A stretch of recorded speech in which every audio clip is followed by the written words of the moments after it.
Ito ng star ng Noche Buena, guys. Ito na yung portal. Alternate universe, yes. Pati Scarlet Heart, guys, dito finilm. Ayo was here, Jisoo, Lee Joon-gi. Pinayak din ba kayo ng Scarlet Heart, guys? Okay. Hello! Hi! Dito na tayo, guys.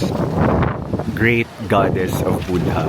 So, known yung itong temple na ito for wishes. Sinabi din ng local na tour guide natin na pumupunta sila dito every New Year para mag-wish for the rest of the year. Tingnan nyo, ang ganda. Wow. Ayan na. Yung pailaw ulit. Busan is good. Ang nice ang moment na to. Wala na kaming tour. Pagod na lahat. Pero pinush pa rin na magpunta dito sa Gwangali. Kasi ang ganda. Hello guys! Annyeonghaseyo! Ay, ayan, may bagong character for today's video. Surprise! Kasama si RM. It's a brand new day here in Busan. At nandito tayo ngayon sa Ahopsan Forest. So, ito yung first stop natin. And this forest, laging filming location ito ng King Eternal Monarch. And actually, this is a privately owned forest. So, may entrance fee dito, 5,000 won for children and then 8,000 won for adults like us. So, nasa 325 pesos. Kung magbubook kayo ng hotel sa Agoda, you can use my promo code DAVEAGODA, capital letters yan, and make sure to redeem on Agoda mobile app. Punta lang kayo sa deals page sa baba para maka 10% off kayo. Alam nyo bang pwede rin kayo magbook ng activities and tours sa Agoda? Use my promo code KURIPOTAGODA for 5% off. I-click nyo na lang din yung link sa comment section to redeem. Yung Klook code naman natin na Dave Gino Klook, one-time redemption na lang siya. So kung wala na kayong ma-redeem, you can explore Agoda. Itong forest na to, it has been closed for like over 400 years at binuksan lang siya noong 2016. So we will be spending more than 1 hour dito, mag-ikot-ikot tayo dito. And look, daming bamboos around. Very picturesque. Gets ko kung bakit filming location ito ng King Eternal Monarch. Para tayong dadalhin sa ibang daigdig. Ay, tayo na namang tatlo. O sige, hindi pala ako kasama. Okay. Nag-vlog ba? Sige, kwentuhan.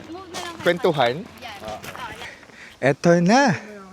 150 meters papunta sa filming location. Di ko sure kung anong pelikula or anong K-drama, pero filming location. If it's a filming location, for sure, it would be breathtaking. Let's go.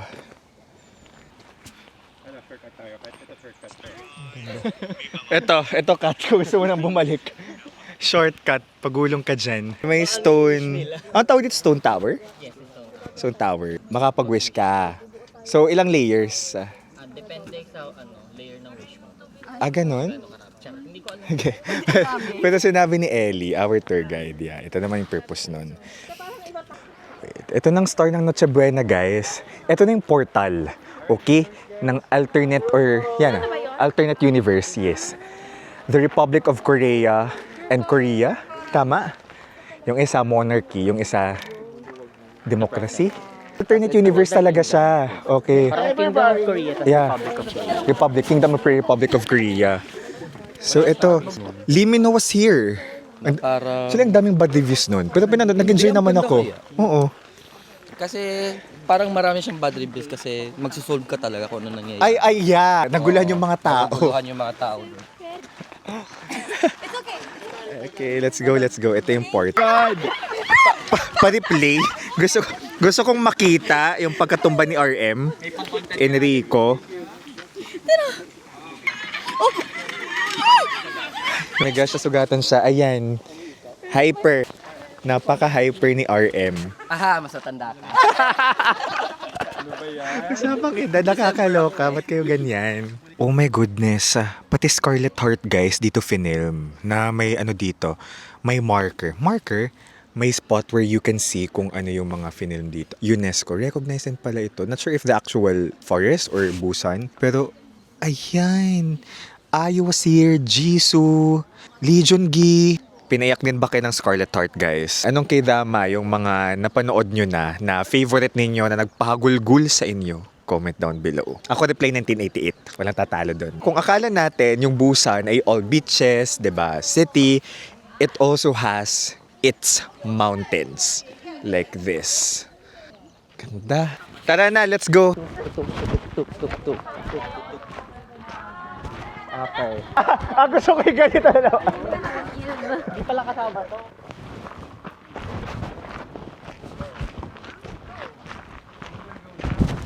One more. Ayan, pabalik na kami guys. Ito yung mga scenes sa K-drama, diba? Ito yung mga K-drama moments na may malalaglag tapos may opang makakasabay kayo guys. Let's go. Pili ko mapapunta dito, yun yung iniisip niya. Ako pinakamatanda.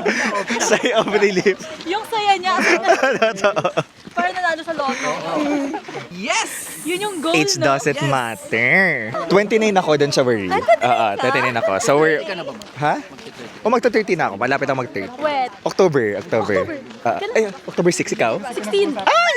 10 days! Ang saya. Yung 29 yung nahirapan ako kasi parang may pressure. Ano nang gagawin ko pag magturenta ako? The best for me ay 26, 28. That window. How about you? I stopped aging ng 23. Whenever someone asks me kung ilang taon na ako, parang yung mind ko automatically says, you're 23. Oh my God! Uy!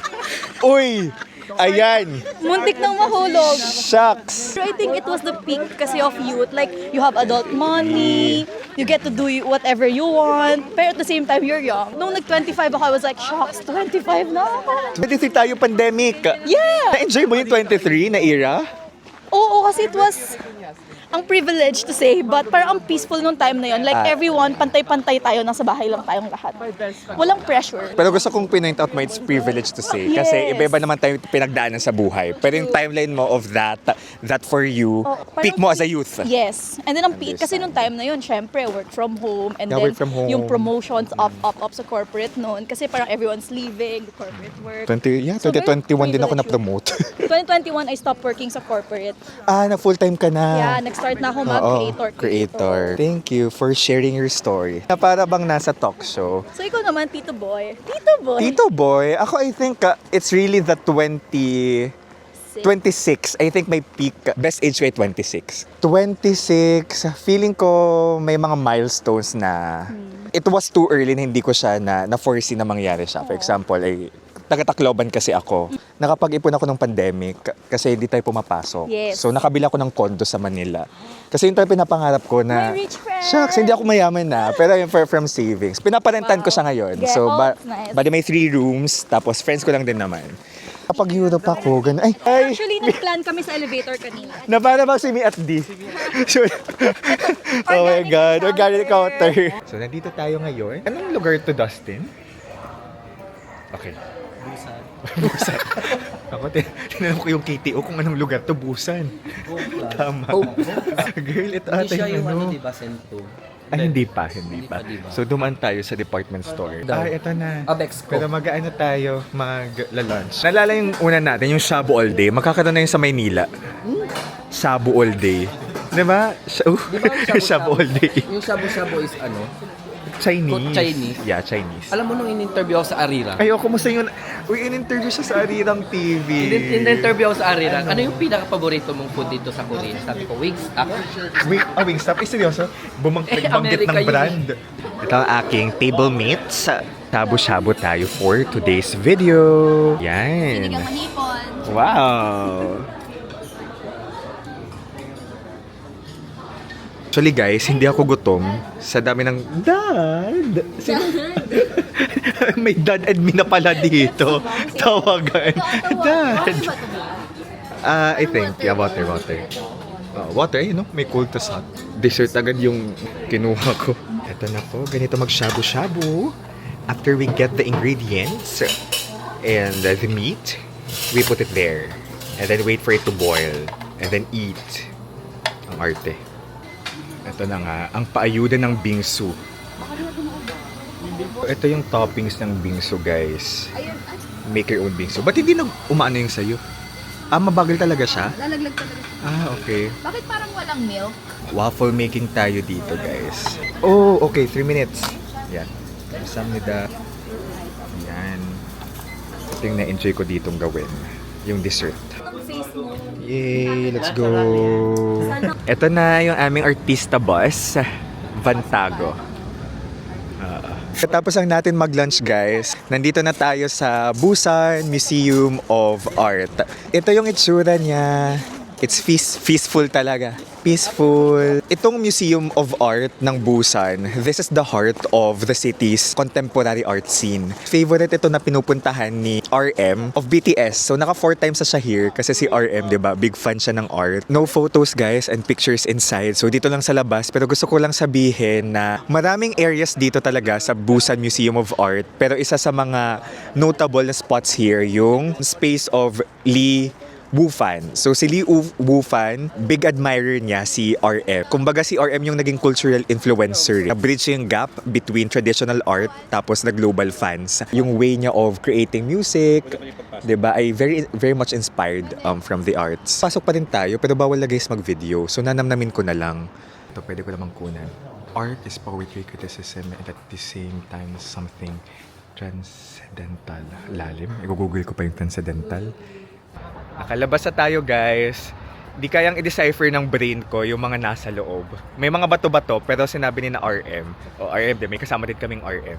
Na napanood na yung vid sa isang part ng museum na in-explain na yun daw yung goal ng artist, just for us to wonder bakit ang bato yung nasa loob. Pero if may ibang nakapunta na dito, may interpretation, comment down below. Hindi siya ma-decipher ng utak ko talaga yung gustong iparating ng artist. Si RM, napaka-profound yan sa person, na favorite niya to. Guys, we're now here sa Skyline Luge, Busan. So nandito tayo sa East Busan. Ito daw talaga yung area kung saan nagpo-bond yung mga families, locals, during the weekend. So nandito yung Sky Luge Busan, nandito yung Lotte World. Kasi may Lotte World guys dito sa Busan, okay?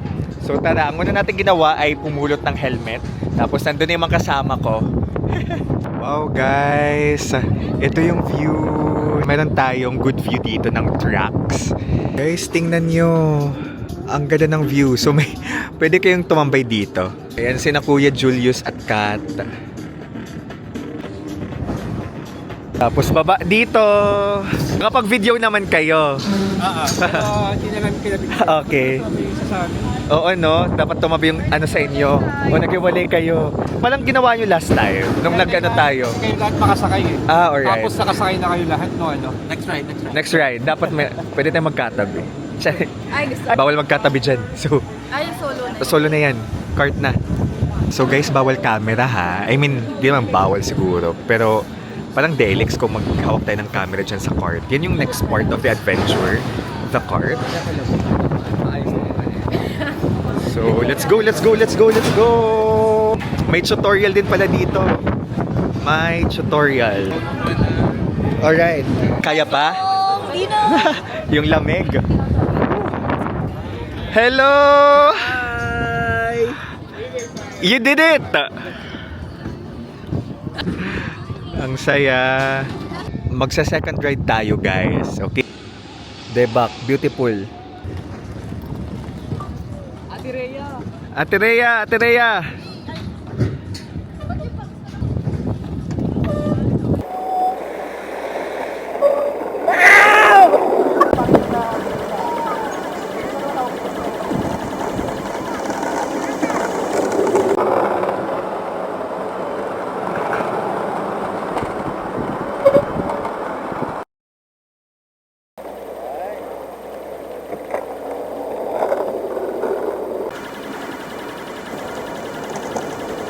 Ay wala, di nag-picture.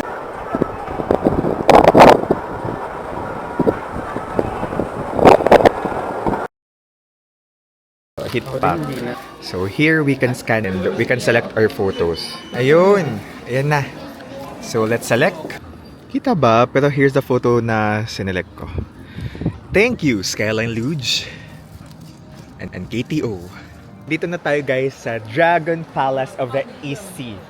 Or the Korean name is Haedong Yunggunsa Temple. Literally means Dragon Palace of the East Sea.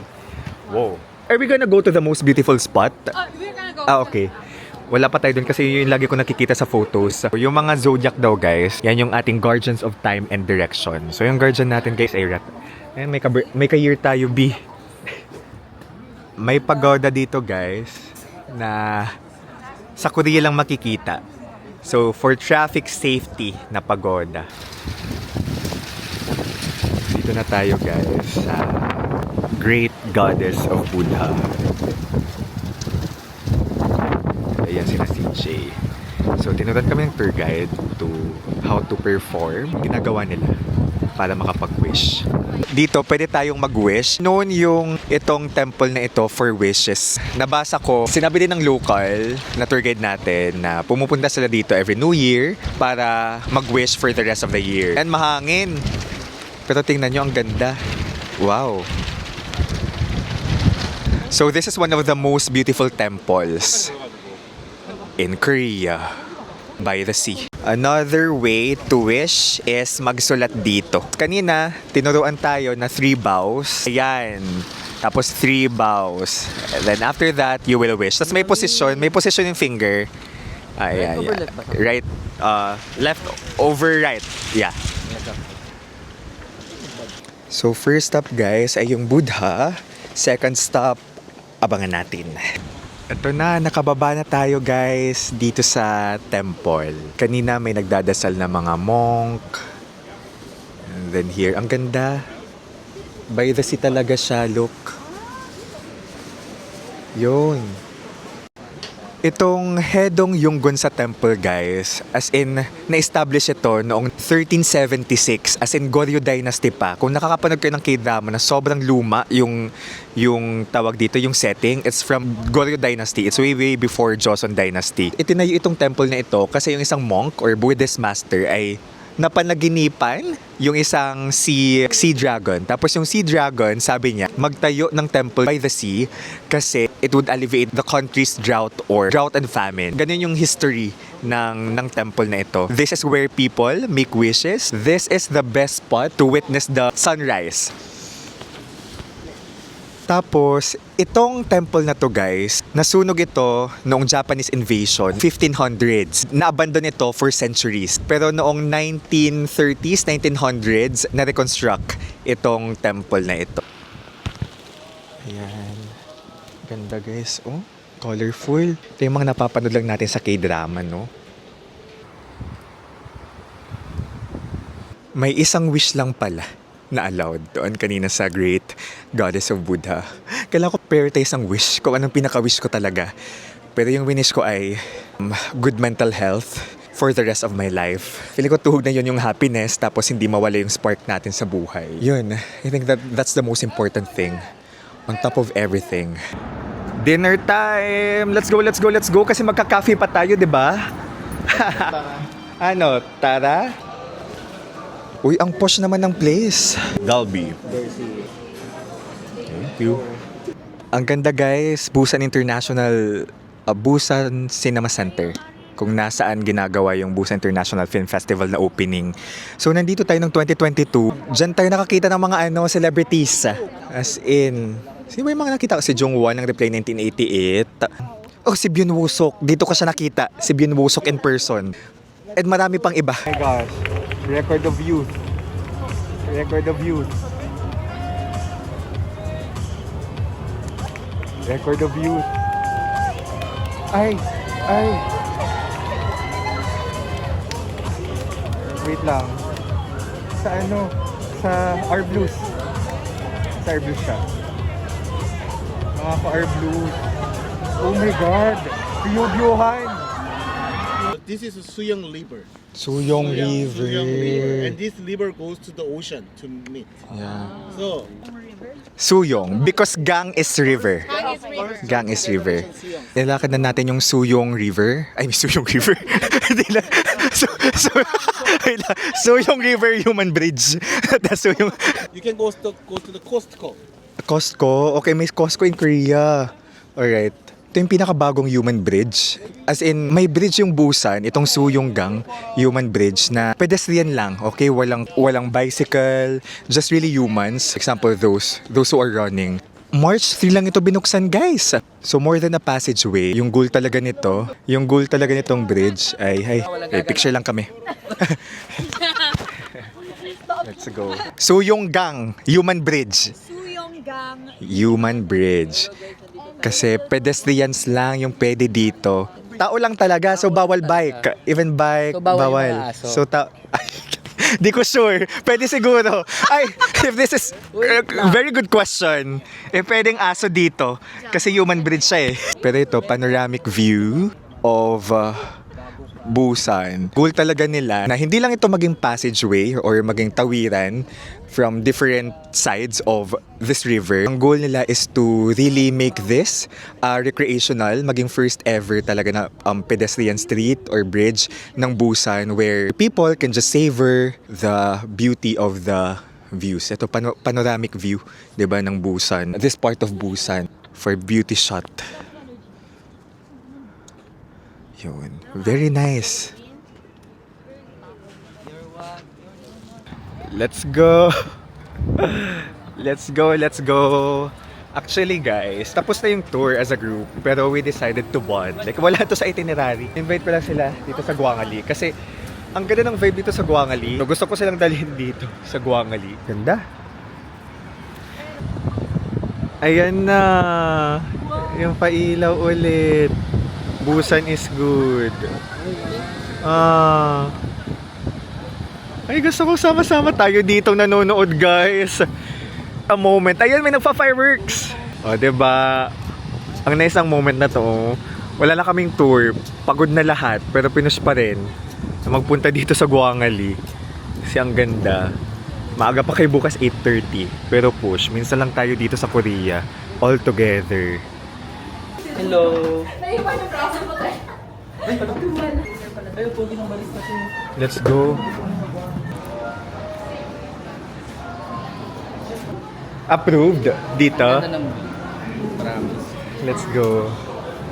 Hoy, di ba tayo magdidikit-dikit? Let's go. Dito na kami, guys. Ito yung room natin, guys. Okay? Tara. Breakfast. Di na ako nakapag-close ng vlog kagabi. Pero last night was a core memory, you know, with our K-Creator friends. Like, nag-share kami ng mga I made it moment namin. May mga umiyak. Super inspiring to be surrounded with these people, like different ages. Pero diba, sometimes we share the same struggles and the same passion creating content. Kahit iba-iba yung type of content namin. The best thing about this trip is actually the people that we are able to meet and have connection with. Thank you so much, Creatorism Organization, for this. Ay. Dito na tayo, guys. Breakfast. This is Dave, the Kuripo Traveler. Here from Busan, South Korea. Let's live our best lives. Bye-bye!